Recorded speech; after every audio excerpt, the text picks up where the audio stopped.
Thousands of protesters marched to the parliament in Tbilisi to oppose the Prime Minister's decision to suspend EU accession talks. Keir Starmer says he'll overhaul the immigration system after new data shows arrivals to the country hit a record high.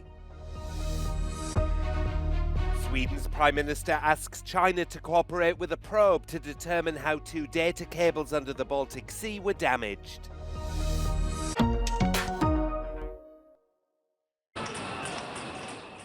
Thousands of Georgians have protested outside the parliament in Tbilisi after Prime Minister Irakli Kalbakidze announced a suspension in the country's EU accession bid. There were clashes between police and protesters, with officers using water cannons and deploying right teams to quell the unrest. Kalbakidze's decision to stop accession talks until 2028 came just hours after the European Parliament adopted a resolution rejecting the country's election results, citing major irregularities. But the people of Georgia are determined to continue making their voices heard until their demands are met. They're going against Georgian people's will and they want to drag us back to USSR, but that will never happen because Georgian people will never let this happen. The European Parliament said the country should rerun its election under international supervision within a year. The bloc also announced a cut in budgetary support to Georgia, a measure lawmakers say could be detrimental to the country. They will not receive any funding from EU, which means that they will block 100 million devoted to Georgian civil society and media. They're going to suffocate whatever pockets of freedom are left in this country. Kalbakidze accuses Brussels of blackmail and says his government will work to implement the necessary reforms to resume accession talks. He said that by 2028, Georgia will be the most prepared country among all candidates to join the bloc in the year 2030. Sweden has formally asked China to cooperate with an investigation into the suspected sabotage of two data cables running under the Baltic Sea.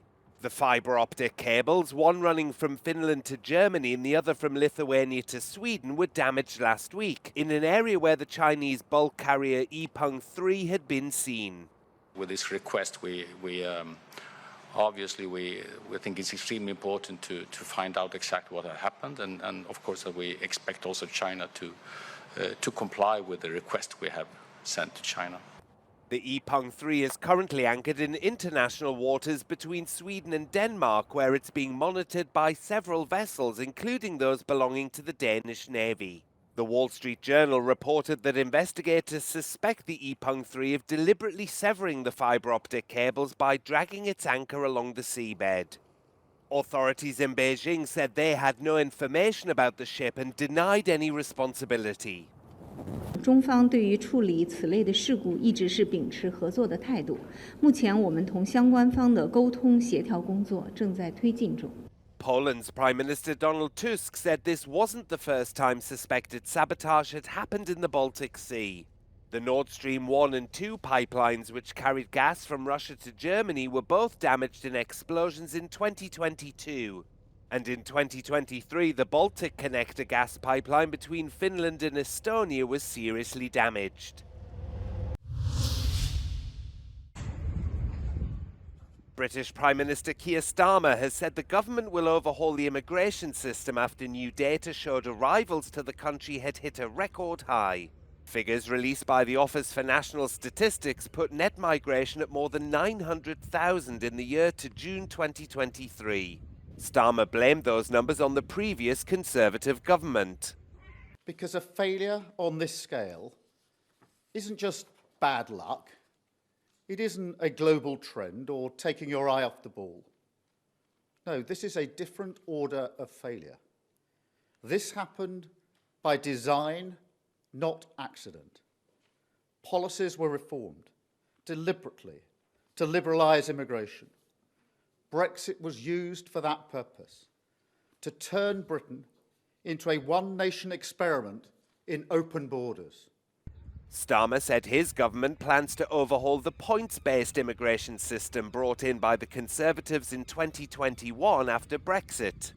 That system gives applicants points for specific skills and qualifications, and those who don't meet the threshold aren't granted a visa.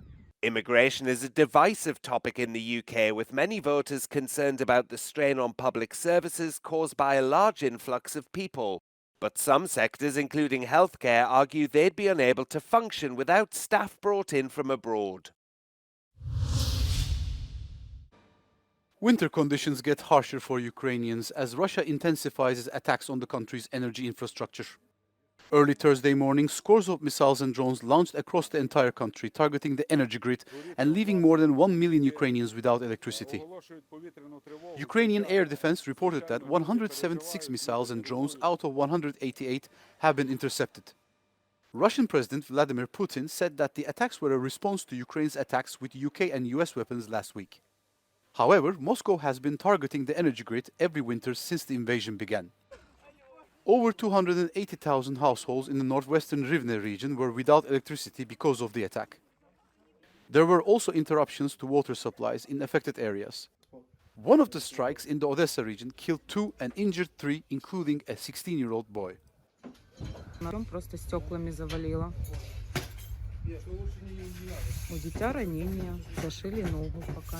Но у нас нету ни в одной комнате, нигде ни одного окна, нету дверей внутри. У нас везде вылетели окна. У нас шоковое состояние. Мы остались на зиму, считайте, в одной коробке. Все, ни окон, ни дверей, нигде нету.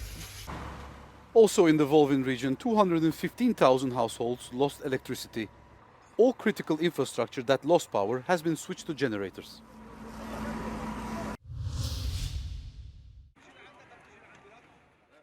Israel claimed the ceasefire with Hezbollah earlier this week was breached, as Lebanon said Israeli tanks attacked areas in the country's south, threatening a truce which had only just begun.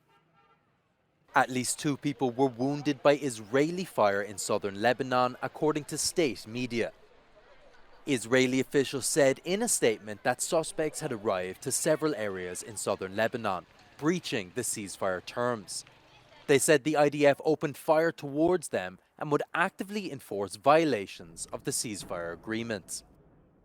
A long-negotiated ceasefire between Israel and Hezbollah took effect on Wednesday, intending to allow people from both sides of the conflict to return home after 14 months of fighting. The agreement comprises an initial 2-month ceasefire during which Hezbollah would withdraw north and Israeli forces return to their side of the border.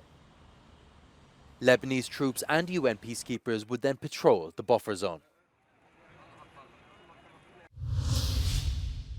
This is the political book of the year. In an autobiography entitled Freedom, former Chancellor Angela Merkel looks back on her 16 years at the helm of Germany, a period that has left its mark on the European Union and is now causing a stir among MEPs.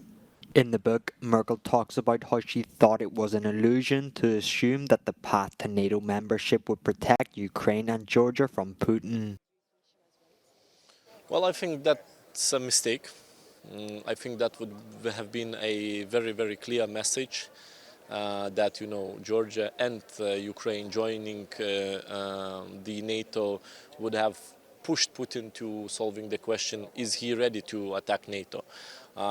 Question, is he ready to attack Georgia or Ukraine, is much easier to answer, and he did answer. In 2008, he attacked during the opening of the Olympics, he attacked Georgia. In the memoirs, she also quotes Germany's dependence on Russian gas, saying that it arose without any ever being transported through the Nord Stream 2 pipeline. La politica di Angela Merkel si è dimostrata essere una politica perdente perché pur volendo ottenere il gas a buon mercato ha reso Putin capace di determinare le scelte strategiche della Germania e dell'Europa. Merkel also mentions Greece and how, during the financial crisis, forcing a country to leave the monetary union could have had unforeseen consequences. I think she has a very bad legacy when it comes to the euro crisis. What they did was that they saved the German banks. They made sure that they got repaid, and they sacrificed the people of Greece, but also people in Spain, Portugal and Ireland. This example, we should praise her achievements back then, because obviously the Eurozone was on the brink of collapse, and Greece as a country, as a nation, was on the brink of collapse.